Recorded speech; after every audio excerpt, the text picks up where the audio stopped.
How to fix Diablo Immortal controller lag issue. 1. Update your controller's driver using the recommended Avast driver updater in this video guide. 2.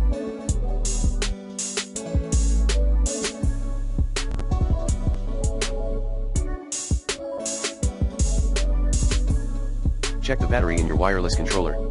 3. Exit the Diablo Immortal app, shut down the Blizzard launcher, unplug your controller and reconnect it later. 4. Switch the controller settings in.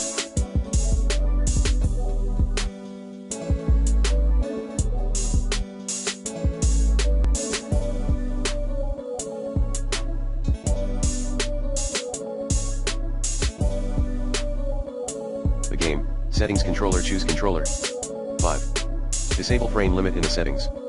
Path, settings, graphics, 5.1 enable uncapped in the FPS section. 5.2 choose off option in vertical sync section. 6. Unplug all USB connected devices. 7. Make sure your USB port works.